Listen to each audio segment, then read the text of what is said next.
¿Qué tal, amada familia de la Iglesia Bíblica Rey de Gloria? Qué gusto poder saludarles esta mañana, deseando no solamente que estén todos bien en casa, sino que estén con un espíritu receptivo a la palabra del Señor. Deseo en el nombre de Jesús que todos estén teniendo un maravilloso tiempo y que esta mañana podamos concentrarnos en el estudio de la palabra de forma tal que seamos edificados, bendecidos. Que el Señor nos ayude esta mañana a poder entender aquellas cosas que necesitamos dejar de hacer, aquellas que tenemos que hacer mejor y aquellas que tenemos que comenzar a hacer para seguir avanzando en el crecimiento, en su conocimiento, pero sobre todo en la glorificación de su nombre. La semana pasada el pastor nos hablaba acerca de las implicaciones teológicas que hubo y que pudimos aprender a través de la entrada triunfal de nuestro Señor Jesucristo, aquel hecho histórico que ha quedado marcado en la mente y en la historia de la iglesia.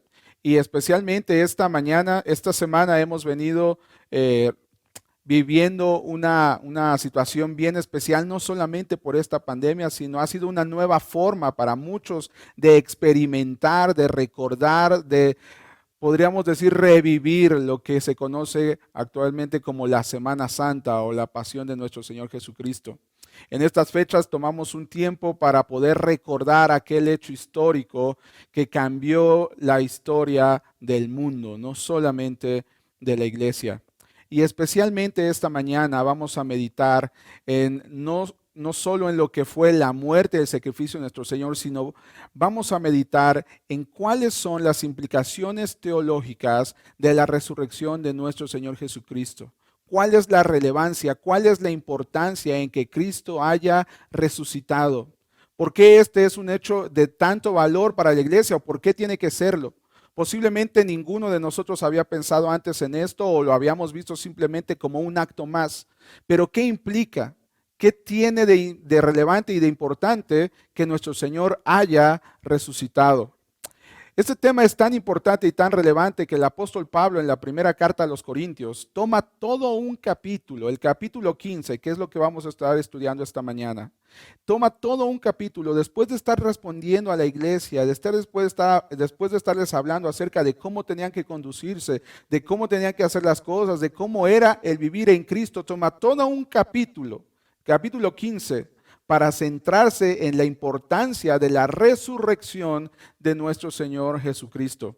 Así es que les animo que vayan conmigo a la primera carta a los Corintios, capítulo 15, y voy a leerlo en Nueva Traducción Viviente. Ustedes estarán viendo las citas ahí en su pantalla, así es que le animo a seguir la lectura conmigo.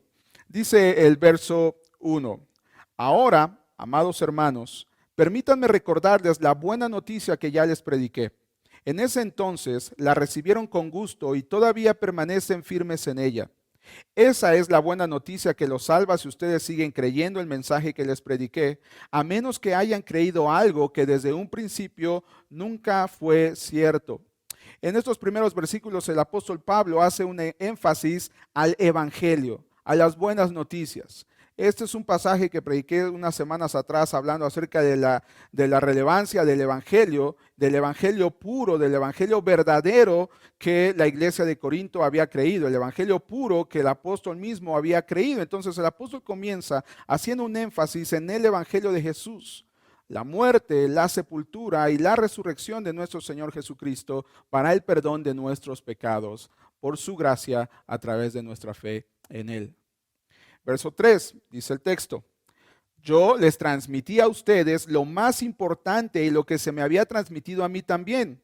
Cristo murió por nuestros pecados, tal como dicen las Escrituras. Importante notar nuevamente que lo que el apóstol está dejando en claro aquí, que este mensaje, este evangelio puro, no es un evangelio que había brotado de su conocimiento, no es un evangelio que había brotado de su diseño o de su propia inspiración, sino dice claramente, es el evangelio que ha sido transmitido a mí también. Es un mensaje de revelación divina por nuestro Señor. En la carta a los Gálatas capítulo 1, versículos 11 y 12, el mismo apóstol dice: Amados hermanos, quiero que entiendan que el mensaje del evangelio que predico no se basa en un simple razonamiento humano. No recibí mi mensaje de ninguna fuente humana, ni nadie me lo enseñó.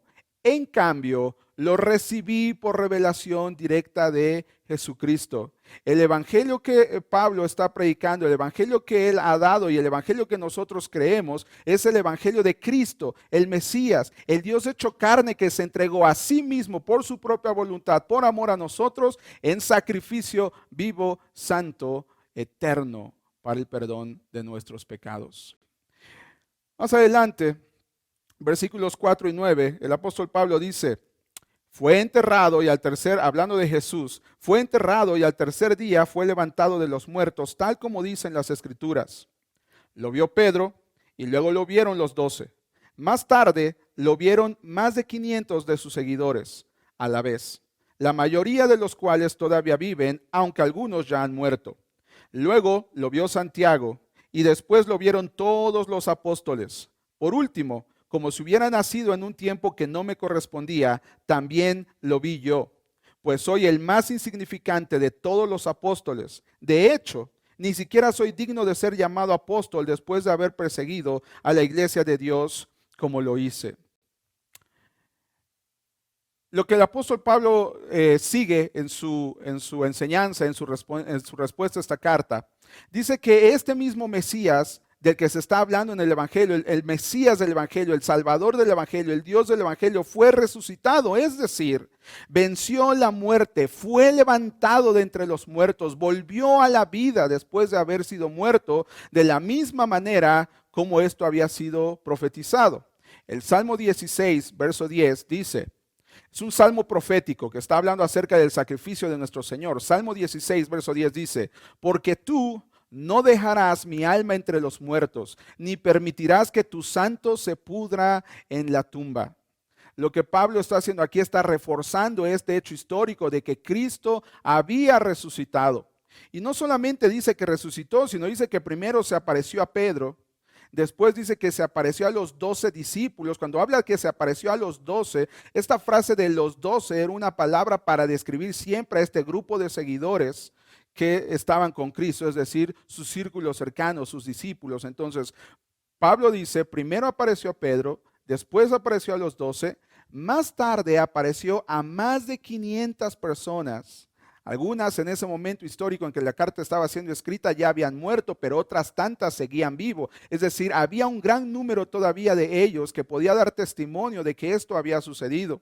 Luego se apareció a Santiago, Jacobo, el hermano sanguíneo de Jesús, este hombre que según vemos en la historia de la iglesia, apenas un año antes de la crucifixión de Cristo no había aún creído en él. Sin embargo, después de la resurrección de Jesús, nuestro Señor depositó su fe en Cristo y se volvió en uno de los líderes más importantes y relevantes en llevar el evangelio al pueblo judío. Tan es así que tenemos una de sus cartas dentro de la Escritura, la epístola de Santiago, Jacobo.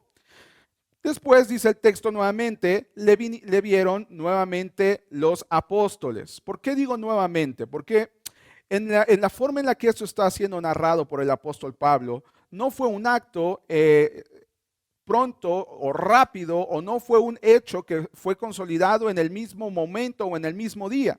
No es una situación de que nuestro Señor se aparece a Pedro, inmediatamente desaparece y aparece a los 12 y como si fuera un entregador ahí que ahora se desaparece y va con 500. No, obviamente en este proceso pasaron días.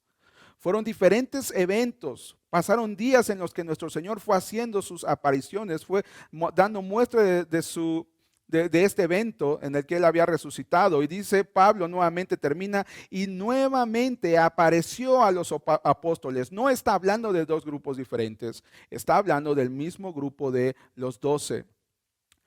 Y por último, dice Pablo, se apareció a mí, a Pablo mismo. La pregunta una pregunta muy buena es, ¿cómo es que Pablo pudo ver a Jesús? Si esta aparición, mejor dicho, la conversión de Pablo sucedió tiempo después de la resurrección y la ascensión de Cristo. ¿Cómo es que Pablo tuvo un encuentro visual con nuestro Señor? ¿Cómo es que él se atreve a decir que él mismo ha visto al Señor? Bueno, sin duda alguna, esta es una referencia del apóstol Pablo a aquel hecho sin igual narrado en la carta a los Hechos, libro de los Hechos, capítulo 26, versículos 14 y 15. Pablo da este testimonio. El autor da este testimonio acerca de Pedro. Dice, todos caímos al suelo y escuché una voz que me decía en arameo, Saulo, Saulo, ¿por qué me persigues? Es inútil que luches contra mi voluntad. La respuesta de Pablo fue, ¿quién eres, Señor? Y el Señor contestó, yo soy Jesús a quien tú persigues. Este es el momento en el que el apóstol Pablo vio a nuestro Señor. Este es el encuentro que marcó su vida y por eso Pablo dice, yo mismo he visto a Jesús, he tenido ese encuentro personal con Él, de forma que también puedo dar testimonio que Él vive. Versos 10 y 11. Sin embargo, lo que ahora soy, todo se debe a que Dios derramó su favor especial sobre mí y no sin resultados. Pues he trabajado mucho más que cualquiera de los otros apóstoles, pero no fui yo, sino Dios quien obraba a través de mí por su gracia. Así que no importa si predico yo o predican ellos, porque todos predicamos el mismo mensaje que ustedes han creído.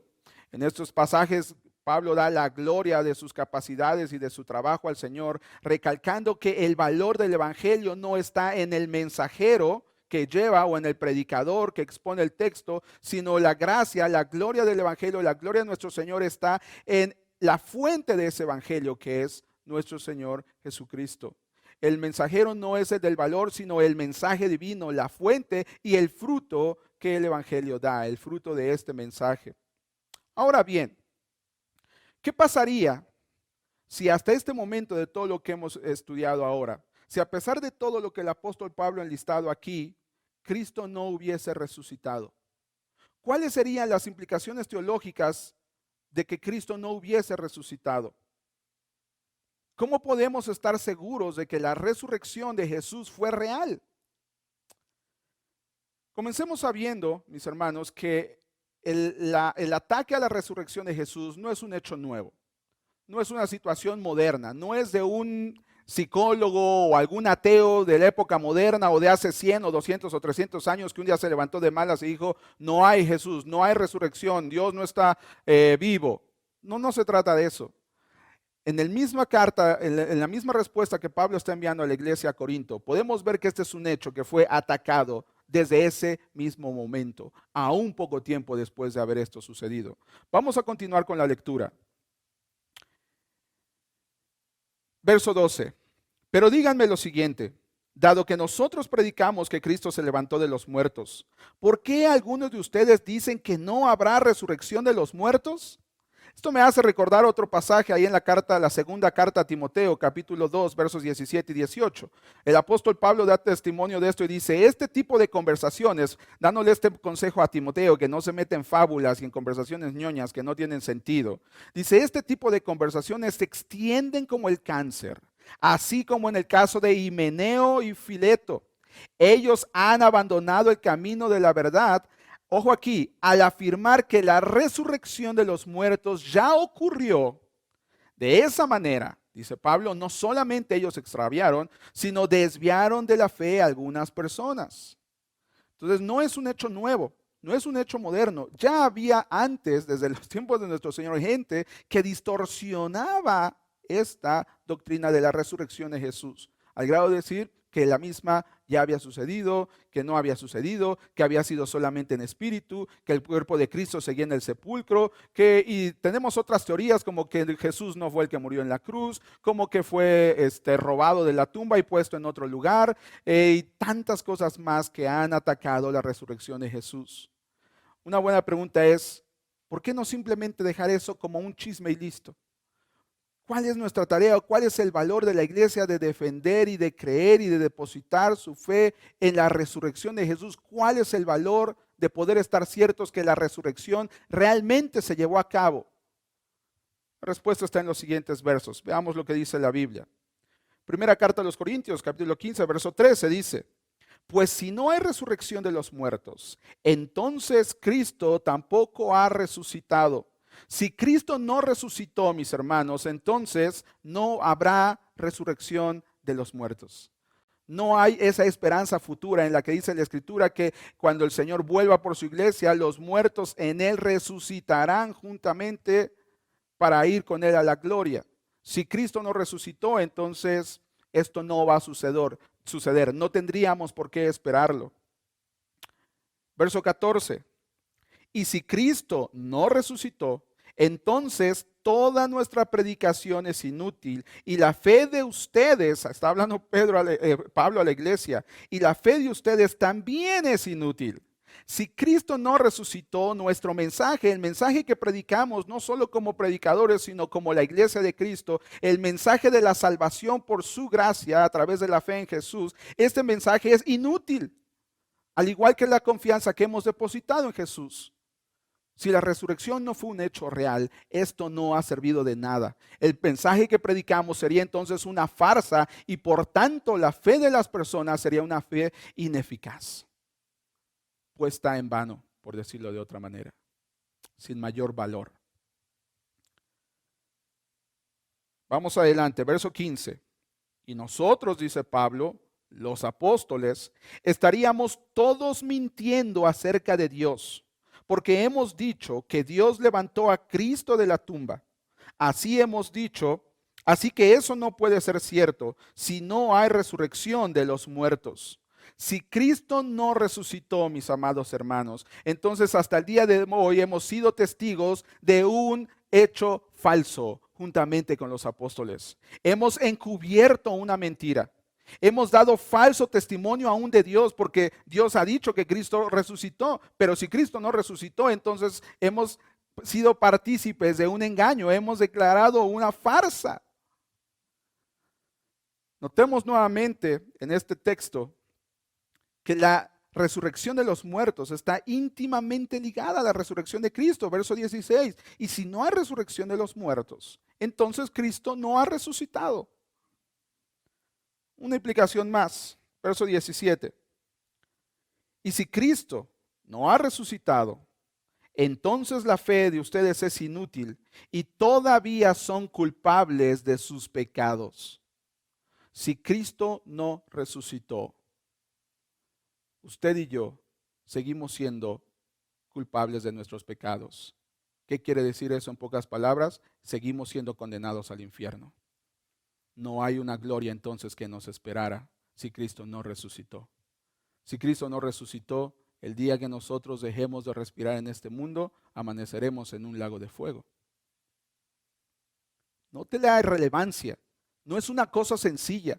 El mismo texto lo dice. Si Cristo no resucitó, siguen siendo culpables por sus pecados. Si Cristo no resucitó, la ira de Dios está sobre nosotros. Entonces, si Cristo no resucitó, nos espera un juicio terrible donde la ira de Dios será derramada. No es una cosa sencilla. No es una cosa liviana. No es una cosa ligera. Es una cosa con una consecuencia, o es un hecho con una consecuencia eterna y fatal, si es que Cristo no resucitó. Verso 18. En ese caso, dice Pablo, todos los que murieron creyendo en Cristo están perdidos. Todos aquellos, desde los santos del Antiguo Testamento hasta lo que llevamos de la historia humana, que han muerto con su fe depositada en Jesús, están perdidos. No están teniendo una esperanza gloriosa del Evangelio de Cristo, no están esperando a esa nueva gloria y ni siquiera están ahí, están siendo condenados, están perdidos, no tienen para dónde ir. Y verso 19. Y si nuestra esperanza en Cristo es solo para esta vida, somos los más dignos de lástima en todo el mundo. Si Cristo no resucitó, por último, somos dignos de lástima.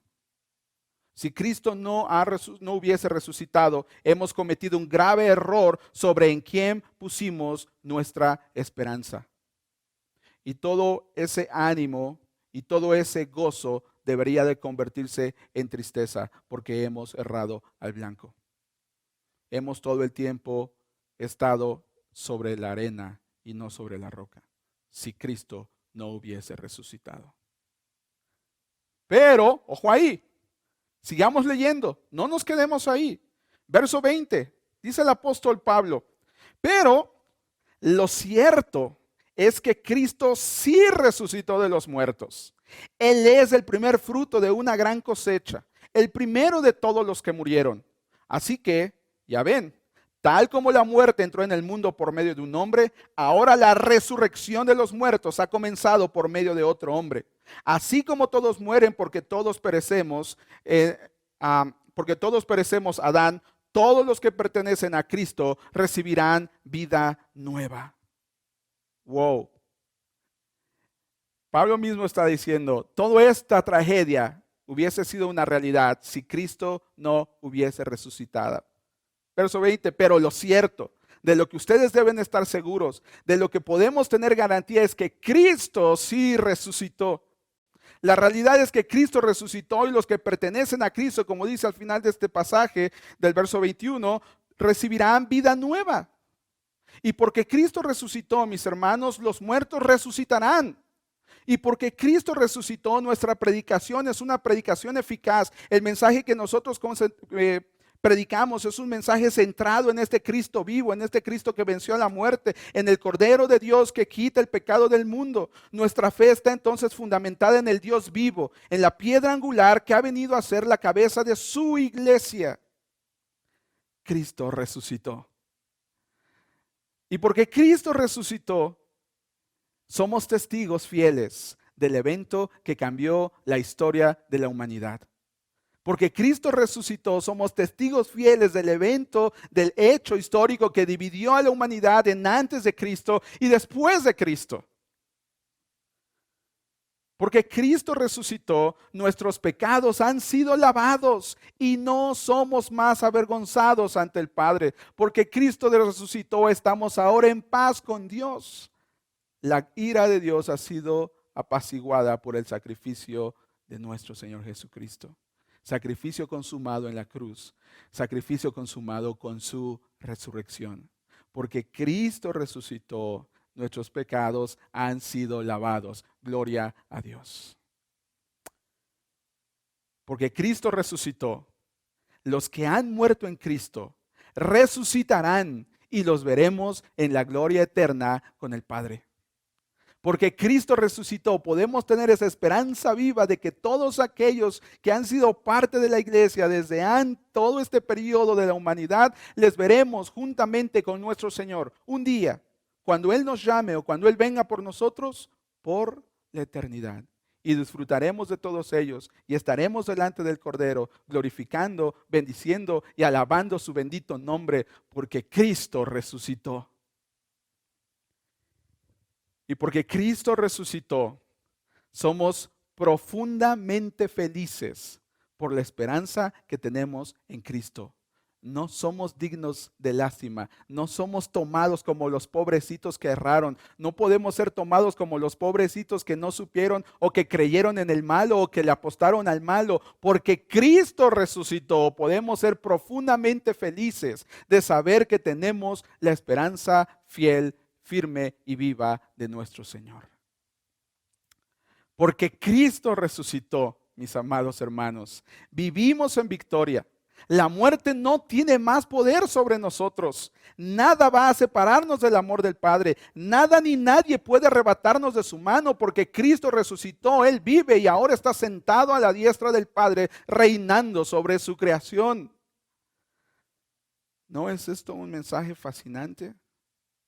¿No es esto una razón suficiente para gozarnos y alegrarnos en Él? La pregunta de los 64,000 es, ¿cómo hemos de vivir entonces?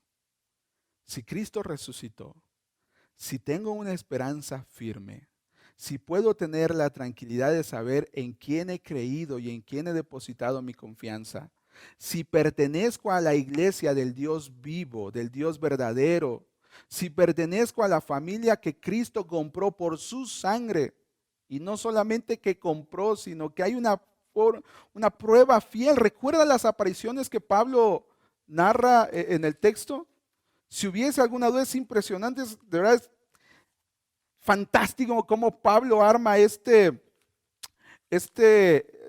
testimonio de la resurrección de Jesús. Voy a ir un poco allá atrás en el verso 15. Dice verso 5. Lo vio Pedro y luego lo vieron los 12. Dice, más tarde lo vieron más de 500 de sus seguidores a la vez. Es importante es importante notar cómo Pablo hace énfasis en este hecho, porque la ley de ese entonces puntualizaba que para que un hecho fuese tomado como verdadero, debería haber por lo menos dos o más testigos. Para que un hecho fuese tomado como un hecho real, como para que la palabra fuese tomada como cierta acerca de un hecho, cualquiera que fuese, tenía que ser probado por dos o más testigos. Y si había dos o más testigos que atestiguaban que este hecho había sucedido, el juez lo daba como cierto. No había lugar a dudas. Y nuestro Señor Jesucristo no apareció solamente ante dos, ante tres, ante 12, ante 15, ante 100. Apareció ante más de 500 personas a la vez después de su resurrección. Y dice Pablo, no solamente eso, muchos de ellos aún viven y pueden dar testimonio que Cristo ha resucitado. Cristo resucitó. ¿Cómo hemos de vivir entonces? La respuesta más clara a esto y nuestro propósito en adelante está situado al final de este capítulo. Verso 58. Usted puede después en casa ir leyendo la demás parte de esta carta y aprender un poco acerca de los hechos que vienen pronto, como la resurrección de los muertos y cómo será este hecho y muchas cosas más. Pero ahora, por lo que nos ocupa, vamos al verso 58. Por lo tanto, dice Pablo, después de haber exhortado y enseñado y haber dado pruebas de la resurrección de Jesús, por lo tanto, porque Jesús ha resucitado, dice, por lo tanto, mis amados hermanos, permanezcan fuertes y constantes. Porque Cristo ha resucitado, amados hermanos, usted y yo debemos permanecer fuertes en Él, con nuestra fe colocada en Él, no tambaleantes, no dudantes y constantes. Es decir, avanzando, avanzando, avanzando. No hacia atrás, no dudando, no teniendo desesperanza, porque el Señor resucitó. Todas y cada una de las promesas que el Señor ha dejado en su palabra para nosotros, podemos creer y tener fe y estar seguros que son verdad. Él las cumplió, Él las ha cumplido y Él las cumplirá, porque tiene todo bajo su control. Y porque podemos descansar en eso, seamos fuertes y constantes. Ahora mismo estamos pasando un periodo de prueba interesante. Y humanamente calculamos, humanamente proyectamos lo que puede venir adelante, pero la realidad es que nadie tiene la certeza de lo que vendrá. Solo Dios lo sabe, solo Dios lo conoce. Y posiblemente esta peste de ahora, este virus tremendo haya ya rondado cerca de nosotros. Pero aun que eso suceda, aun que alguno de nosotros pudiese ser tocado, nosotros podemos mantenernos fuertes y constantes en Cristo, porque nuestra fe no está basada en las circunstancias. Nuestra fe y la forma en cómo nosotros vemos y vivimos está basada en nuestro Señor Jesucristo, en su victoria en la cruz y en su resurrección. Más adelante, ¿de qué otra forma? Dice Pablo, permanezcan fuertes y constantes, trabajen siempre para el Señor con entusiasmo. ¿Cómo hemos de vivir entonces en estos tiempos más ahora trabajando con entusiasmo? ¿Cuánto más sabiendo que el día del Señor se acerca, es decir, su venida por la iglesia? Ahora mismo este es un tópico impresionante, no solamente entre la iglesia, sino entre los ateos. Están viendo, están expectativos, los noticiarios, algunas noticias falsas también acerca de esto, pero esto simplemente indica que esto está siendo un tema central, un tópico central. Mis amados hermanos, nadie sabe cuándo ese día será. Hay algunas señales que el Señor nos ha dejado. No sé realmente, no es el tema ponernos a ver ahora si son o no son, pero de lo que yo sí estoy completamente seguro es que el Señor volverá por su iglesia, porque Él lo prometió y porque Él está vivo, porque Él resucitó. Cuanto esa es una verdad que yo anhelo, entonces, y que yo espero, entonces trabajemos duros para el Señor, constante, fuerte, no solamente predicando, dando buen testimonio, sirviéndonos unos a otros, edificándonos unos a otros. Este es un tiempo precioso que el Señor ha permitido pasar a su iglesia, no para acobardarse, no para echarse hacia atrás, no para esconderse abajo de una almohada, no para meterse abajo de la cama, sino para mostrar lo que verdaderamente es la iglesia del Señor. Es un tiempo precioso en el que el Señor nos está dando la oportunidad de servirnos unos a otros. No perdamos oportunidad. Termina el apóstol Pablo diciendo: trabajen siempre para el Señor con entusiasmo, porque ustedes saben que nada de lo que hacen para el Señor es inútil. Nada de lo que hacen para el Señor es inútil. Lo que yo pueda hacer para mi compañía, lo que yo pueda hacer para mi beneficio propio, lo que pueda yo hacer buscando un fin deshonesto, no vale nada, no va a tener valor mayor en la eternidad. Pero lo que yo pueda hacer ahora para el Señor, en el nombre del Señor y con una conciencia tranquila de que es para Él, para su gloria, no será inútil. Dará fruto, y fruto que permanezca aún por la eternidad. Este es el momento, este es el tiempo. ¿Cómo hemos de enfrentarlo? Pues porque Jesús resucitó, debemos enfrentar este tiempo fuertes y constantes, trabajando con entusiasmo, no con tristeza, no con desánimo, no con pesadez. Tengo que hacer esto porque no, con entusiasmo, con gozo, con alegría. Sí, Señor. Entendidos que nada será desvalorado por el Señor, nada será hecho menos por Cristo, aquellas cosas que nosotros hagamos para su gloria, porque al final del día, en Cristo, nada tenemos que perder. Que el Señor nos ayude. Oremos. Bendito Padre, te damos muchas gracias, mi Señor, en este día, porque nos has dado el privilegio no solamente de reunirnos como familia para adorarte, para glorificarte, para alabarte y para aprender de ti, sino muchas gracias porque nos has dado el privilegio de enfrentarnos en este momento de la historia ante una situación difícil en la cual tú nos estás dando el privilegio y la oportunidad de mostrarte a la humanidad. Ayúdanos, Señor, a poder seguir siendo valientes, esforzados, a poder mantener nuestra vista en ti, Señor, de tal manera que caminemos solamente en tu dirección, tras tu guía, Padre, de manera tal que tu nombre sea glorificado. Bendícenos, Señor, en el nombre de Jesús. Amén. Familia, que tengan una excelente semana, que el Señor les guarde, que el Señor esté con ustedes. Recuerden poder, esta es una excelente oportunidad no solamente para quedarnos con este mensaje, sino también para compartirlo. Recuerden, lo estamos pidiendo en las plataformas diferentes que tenemos en la iglesia. Compártalo, comparte el link, comparta el video. Esto es la palabra del Señor.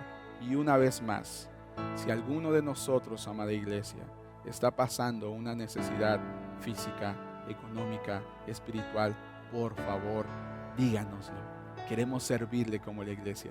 Queremos mostrar el amor que Cristo ha mostrado por nosotros. Que Dios les guarde.